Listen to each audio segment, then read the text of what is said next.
You wake up, but there's no proof you did. The air doesn't move. The light doesn't change. The walls don't echo. There's no clock, no shadow, no sound. You lift your hand. It's there, but unreal, like you're watching it through glass.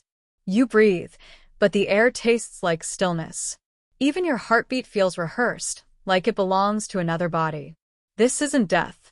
It's ADX Florence, the United States Penitentiary Administrative Maximum Facility. Here, punishment is not pain. It's erasure. The guards call it the clean version of solitary confinement. You're not chained, beaten, or screamed at. You're simply placed in a world where your senses starve. Within days, your brain begins to unravel, not because of what's happening to you, but because nothing is happening at all. There are no windows you can open, no metal bars to rattle, no way to confirm the world still exists. Inmates describe hearing phantom voices, seeing flickering lights, feeling invisible insects crawl across their skin. This isn't madness. It's adaptation.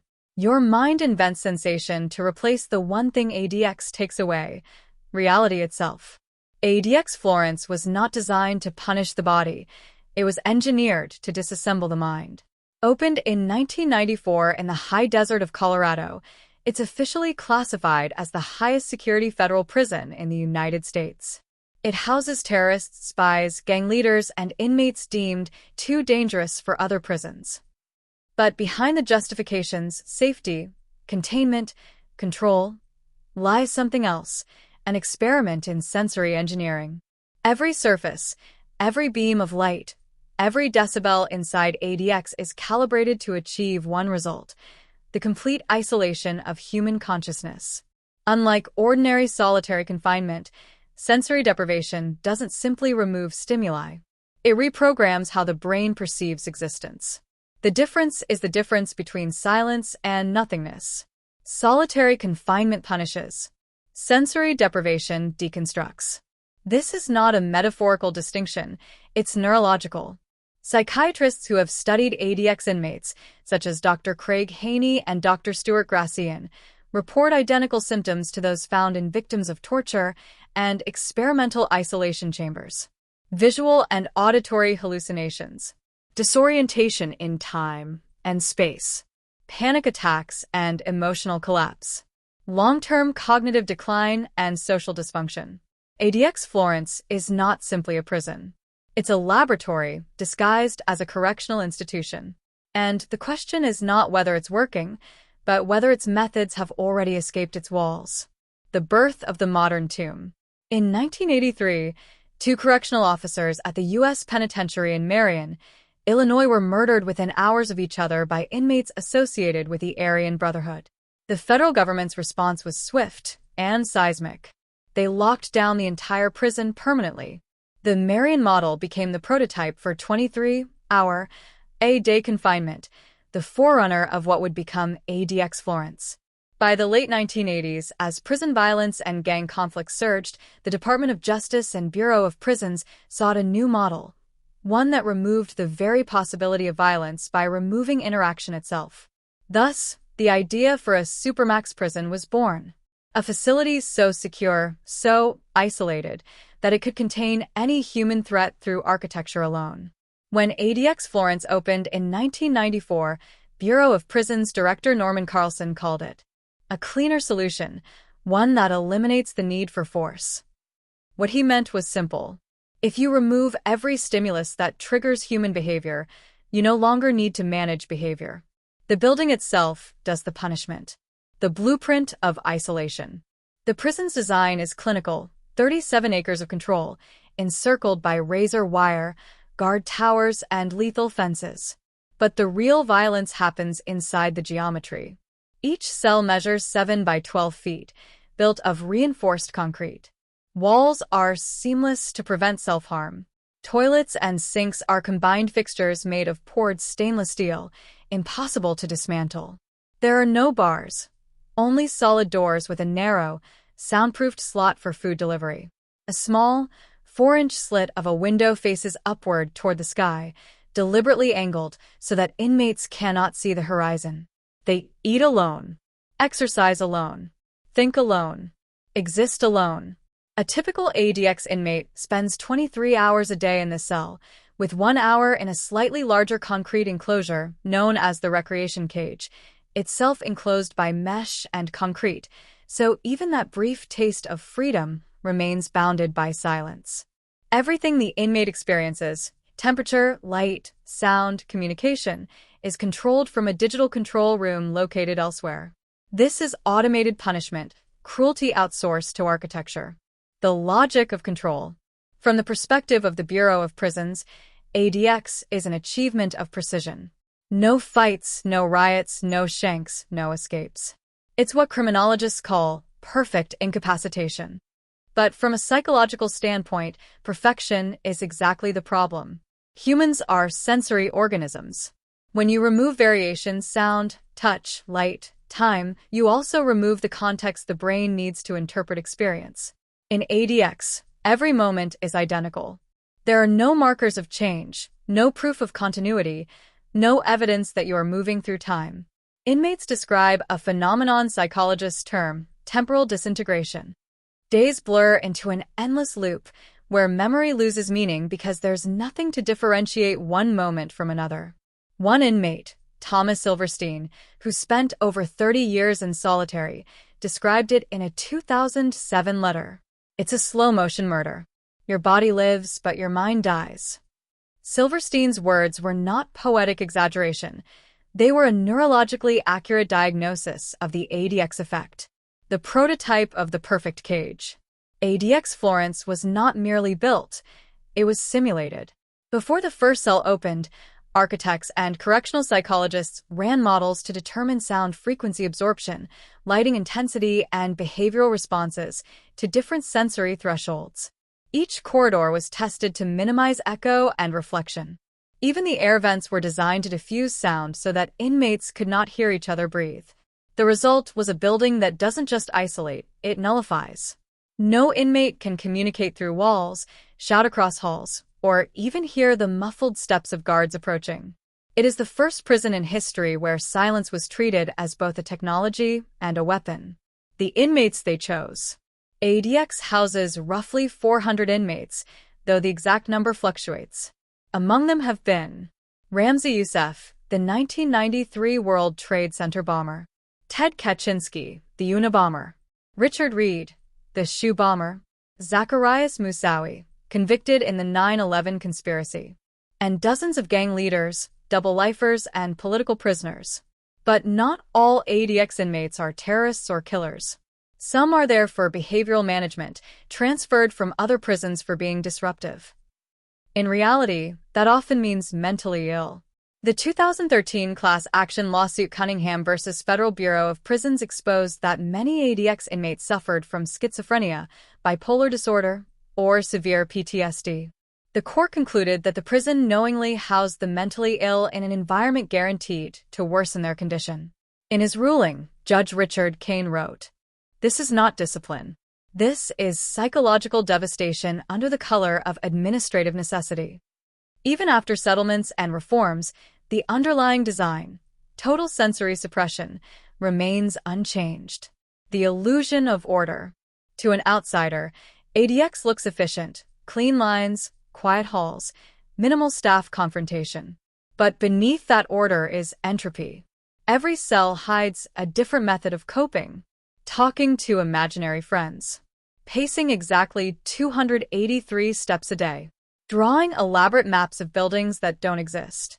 Memorizing fragments of old conversations to simulate contact. These are not eccentricities, they're neurological survival strategies. In the absence of sensory input, the brain becomes its own environment. It begins generating hallucinations to sustain consciousness. Dr. Gracian described this in his seminal 1983 paper on isolation. The mind deprived of stimulation becomes an engine of chaos, producing hallucinations as a form of sensory self-defense. ADX institutionalized that chaos. It made it policy. The myth of the clean prison. Federal officials often call ADX Florence the clean version of control. No riots. No shanks. No visible violence. But clean doesn't mean humane. It means invisible. There are no screams because the soundproofing works. There are no fights because no one can touch each other. There are no riots because despair doesn't organize, it dissolves.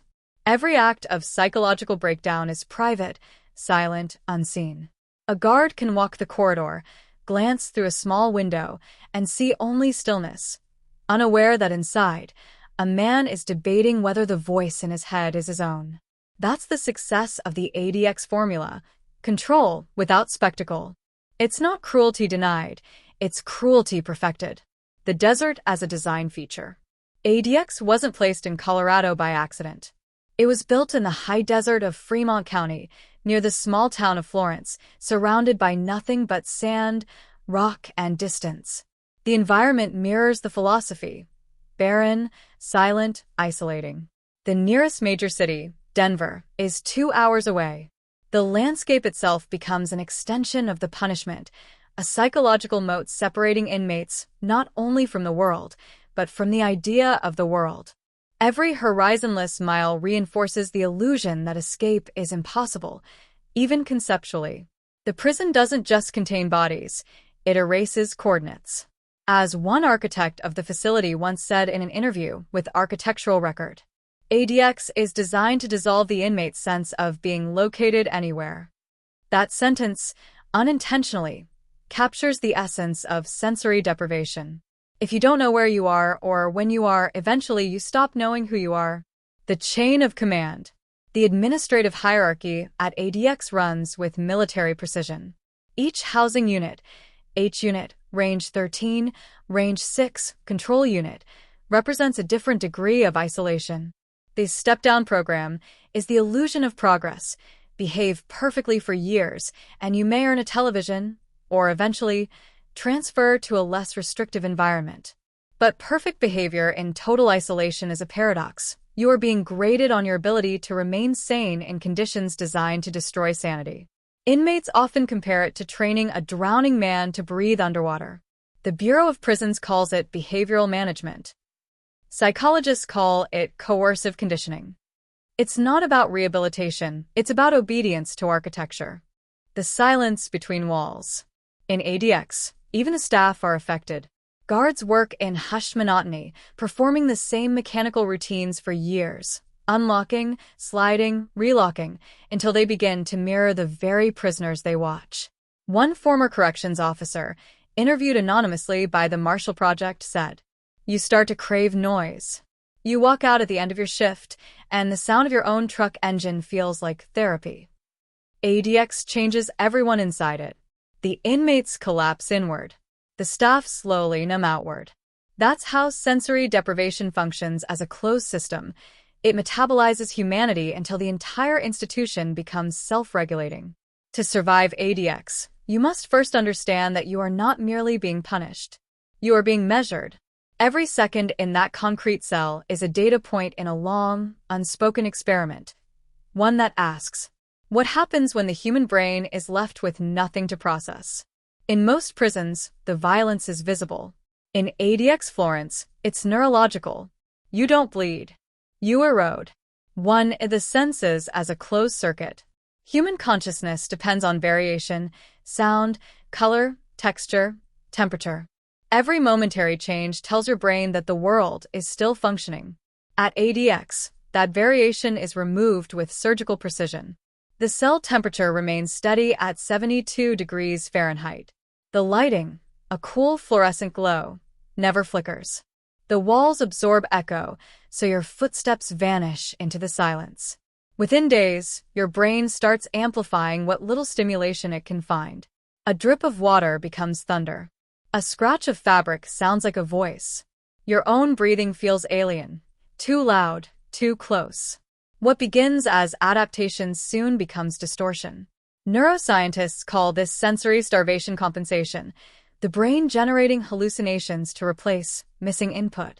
As Dr. Craig Haney noted in a 2017 testimony to the U.S. Senate Judiciary Subcommittee, prolonged isolation produces a cascade of cognitive dysfunction. The brain begins to invent stimulation to avoid collapsing into psychic void. In ADX, this void isn't accidental. It's the operating system. At first, You think light is your friend, it helps you track time. But ADX light doesn't behave like sunlight.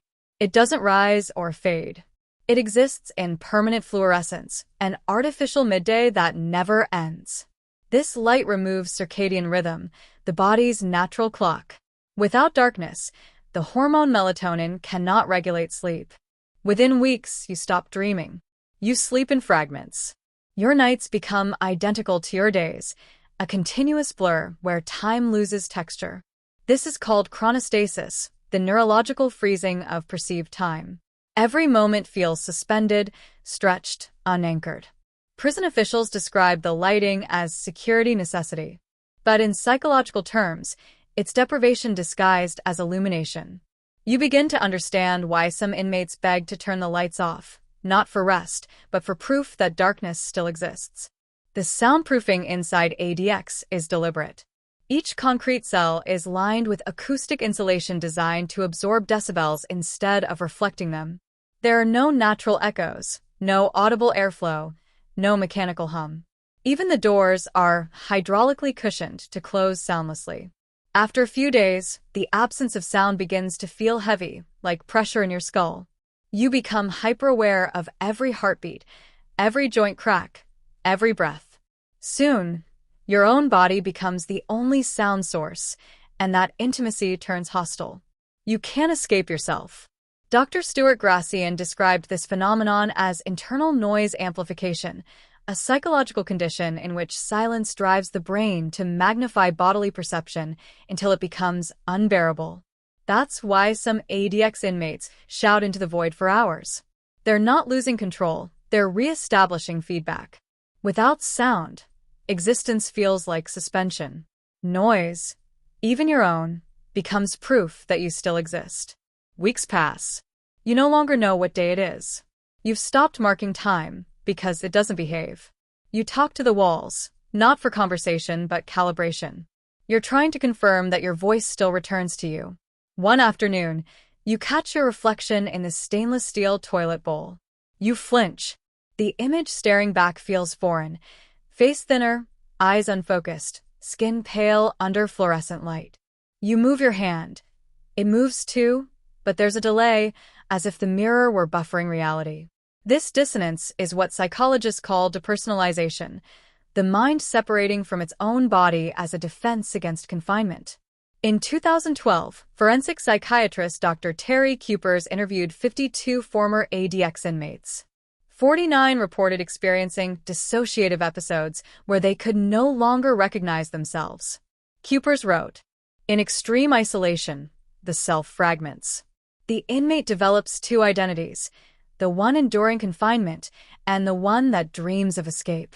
The first survives, the second disappears."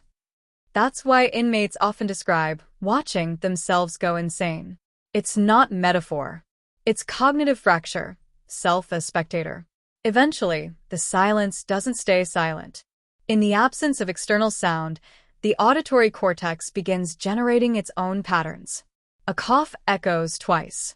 A drip sounds like words. Your name whispers from the corner of the cell. This is endogenous auditory hallucination, a predictable side effect of prolonged deprivation. In a 2016 case study, neuroscientist Dr. Lisa Barrett used MRI imaging to show that isolated subjects' auditory regions activate identically whether processing real sounds or hallucinated ones. In other words, the brain stops distinguishing perception from invention. ADX engineers didn't need to read neuroscience journals to know this. They built it into the architecture.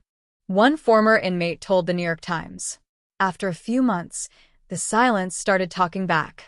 Smell is the most primitive sense, wired directly to memory and emotion. At ADX, even that is sterilized. The air is filtered, deodorized, and circulated mechanically. There's no smell of other people, no sweat, no soap, no food aromas drifting from hallways. When smell disappears, memory fades."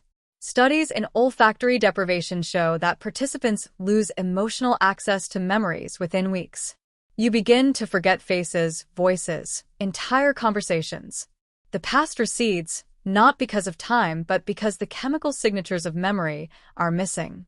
Inmates often describe this as forgetting how people feel. That's literal. Without olfactory cues, the emotional charge tied to loved ones weakens. In that vacuum, nostalgia becomes another casualty. You start to notice patterns.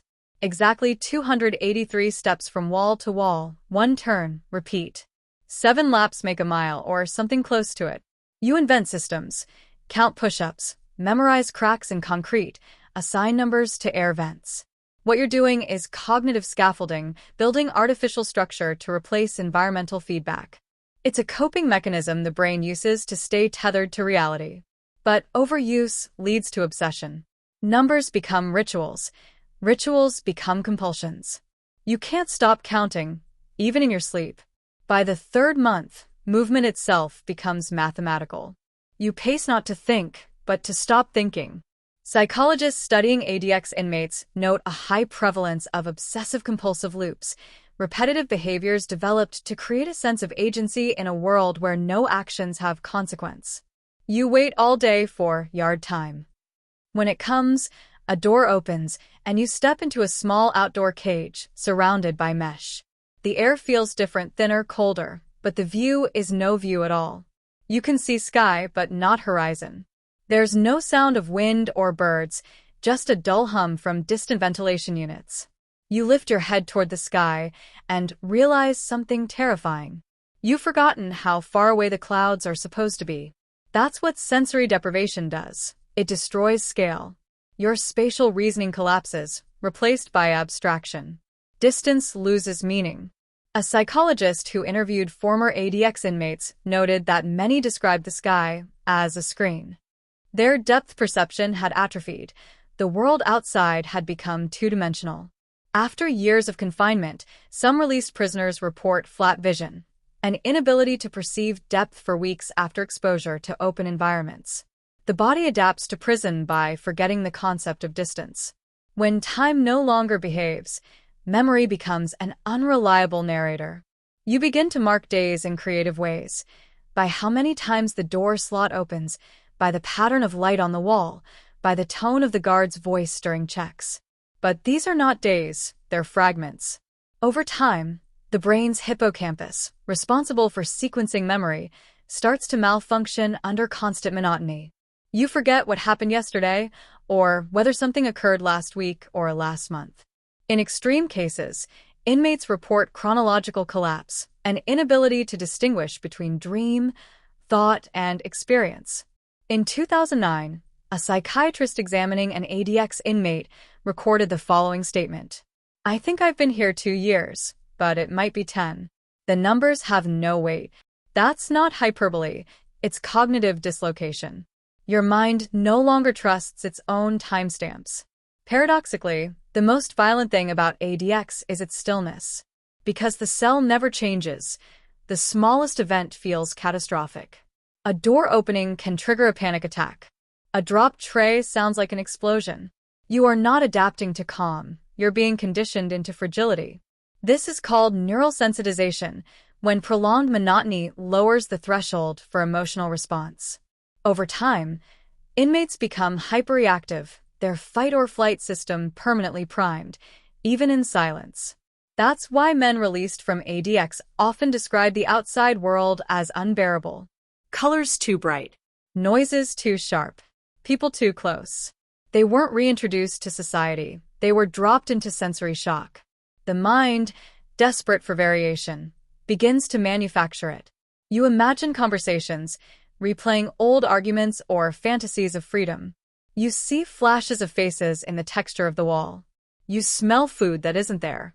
These are not hallucinations in the medical sense, they're simulations. The brain, unable to endure the absence of input, starts producing substitute stimuli, drawing from stored memories. But the more you indulge these inner worlds, the less you can tell them apart from reality. Eventually, you realize you've escaped into something worse, a cell inside your own head. One ADX inmate described it in a letter smuggled out in 2018. "They built a cage so perfect it followed me into my dreams." After months or years, consciousness becomes recursive. You think about thinking. Every idea echoes back. Every thought doubles. This is not introspection. It's implosion. You start questioning whether your reactions are genuine or pre-programmed. Did you just laugh? Did you really hear that? How do you know what real means if no one else is here to confirm it? This is the epistemology of isolation, the collapse of shared reality.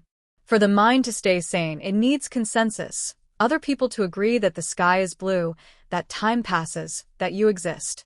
At ADX, consensus is impossible. Truth becomes private. That's how you lose your mind. Not by losing control, but by losing witnesses. ADX's cruelty isn't random, it's algorithmic. The Bureau of Prisons developed its management variable system, a point-based model determining how much isolation an inmate requires. But the variable isn't behavior, it's compliance. Obey perfectly, show no reaction, and you advance towards slightly less sensory deprivation. Show frustration, panic, or anger, and you're marked as unstable, more isolation. The logic is circular. The only way to prove you're sane is to stop acting human. That's the ADX formula, an inverted psychology experiment where emotional numbness equals success. Over time, inmates learn to suppress all response, no shouting, no pacing, no emotion. They become the ideal subjects, silent, motionless, data stable. But stability here is indistinguishable from death.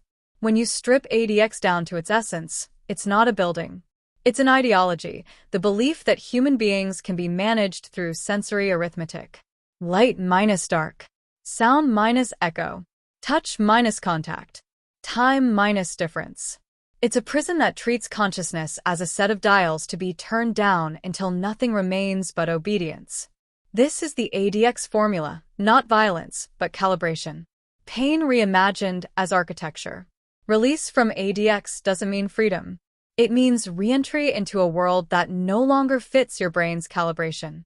When the door finally opens and the sky appears unfiltered, unmeasured, the first instinct isn't joy. It's panic. You squint against natural light. Your ears ache at the sound of wind. The rhythm of footsteps on gravel feels disorienting. Your body flinches not from violence, but from normality. Neurologists call this sensory reintegration shock. After prolonged deprivation, the brain overcompensates. Ordinary sound becomes thunder. Ordinary space becomes vertigo. Freedom becomes another form of imprisonment. You're no longer in the cell. The cell is in you. Even after months of release, many ADX survivors continue to experience the same symptoms. Persistent hallucinations, panic in open spaces, social disconnection, difficulty distinguishing dream from waking memory. These aren't side effects, they're residual architecture. The deprivation rewires the hippocampus, amygdala, and prefrontal cortex, the regions that regulate memory, emotion, and social interaction. In a 2018 Journal of Neuroscience study, researchers used MRI imaging on individuals who had endured prolonged isolation. They found cortical thinning in regions associated with spatial awareness and emotional regulation. In essence, the brain had physically shrunk to fit the confines of its cell. ADX doesn't just alter perception, it sculpts neurology. What makes ADX uniquely cruel is that its punishment continues long after release. For many former inmates, reintegration is impossible. They avoid crowds. They mistrust silence. They crave control over their environment, light switches, locks, temperature, because unpredictability now equals danger. Psychologists studying post-ADX subjects describe a condition known as institutional claustrophobia, the paradoxical craving for confinement after years of it. Freedom triggers panic. Isolation becomes comfort. It's the cruelest irony of the ADX formula. You become perfectly conditioned for a life that no longer exists. For families of ADX inmates, communication is measured in absence. Letters are censored, calls are monitored, visits restricted to soundproof booths. A wife or mother speaks through a phone to a reflection behind bulletproof glass. One woman described visiting her brother after 12 years inside the H unit. He smiled the whole time, but his eyes didn't know how to look at me. Like he was rehearsing humanity. Families become archivists of disappearance, maintaining photos, letters, birthdays, pretending connection still functions across the barrier of silence. The Bureau of Prisons calls it secure communication. Anthropologists call it grief, without a funeral. Isolation changes the guards, too. ADX officers operate in near silence, following scripted movement paths. They rarely speak to inmates except for commands. Over years, many report numbness, insomnia, emotional detachment. A 2020 Internal Bureau of Prisons study found that ADX correctional officers exhibit double the PTSD rates of counterparts in standard facilities. They describe the same symptoms as the inmates: hypervigilance, panic in crowds, aversion to sound. The difference is uniforms. The institution consumes its employees from both ends.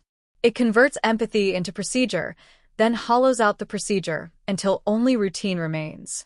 ADX is expensive, an estimated $78,000 per inmate per year, nearly 3 times the cost of a standard federal prison. But that number doesn't include the downstream costs of trauma, mental health care, recidivism, disability, lost employment. Every mind broken inside ADX becomes a financial burden outside it. Economists studying supermax economics argue that facilities like ADX create negative economic multipliers. They reduce long-term productivity while increasing healthcare dependency. In other words, the system pays premium rates to manufacture dysfunction. This is not correctional economics. It's a publicly funded feedback loop of damage. The federal narrative justifying ADX is built on one word: control. In congressional hearings, Bureau officials describe the facility as essential for managing high-risk inmates. But this logic collapses under scrutiny. No data conclusively shows that supermax confinement reduces violence or improves safety across the prison system. In fact, numerous Department of Justice audits reveal the opposite. Isolated prisoners are more likely to commit violence upon release. Yet the myth persists because ADX represents more than a building. It represents authority distilled into architecture. It's America's most secure symbol of power. And symbols are rarely dismantled by data. ADX Florence isn't an anomaly. It's a prototype. Since its opening, over 30 states have constructed supermax-style facilities modeled on its design. Thousands of inmates across the U.S. now live under the same sensory deprivation blueprint, from California's Pelican Bay to Virginia's Red Onion State Prison. Each iteration refines the formula: fewer interactions, cleaner architecture, quieter punishment. We've industrialized isolation, scaled it, normalized it, exported it. A former bureau consultant once called ADX the future of humane control. If humane now means sterilized suffering, then the future has already arrived. The illusion of ADX is order: no riots, no chaos, no visible blood. But beneath that illusion lies a different kind of entropy: mental decay masquerading as calm. When pain becomes invisible, it becomes sustainable. And that's the most dangerous efficiency of the ADX model. It allows cruelty to masquerade as cleanliness. No screams, no bruises, no lawsuits that capture sound. Just silence. Silence that looks on paper like success. Sensory deprivation isn't merely psychological, it's metaphysical. Every human being constructs identity through interaction. You exist because the world responds. When the world stops responding, when light never changes, air never moves, and silence never ends, your sense of I dissolves. ADX is a machine built to erase context. And when context disappears, morality follows. That's why philosophers studying penal systems often describe sensory deprivation as existential homicide.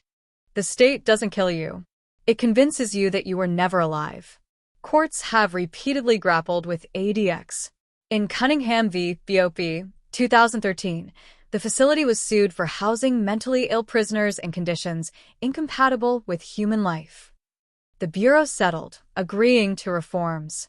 Yet, a 2021 Human Rights Watch investigation found that the conditions remain functionally identical. Reform was administrative language without change. Because sensory deprivation isn't a policy, it's a design. You can't litigate architecture. In 2016, then-President Barack Obama called solitary confinement an affront to our common humanity and ordered reforms in federal facilities. But ADX Florence was excluded. No administration since has challenged its existence. It's too symbolic, too politically untouchable, the monument of control in a system built on fear. Every Supermax warden knows this. The real power of ADX is not deterrence. It's mythology. A myth that says, there's always somewhere worse you can go. What does it mean when a society builds a structure like ADX?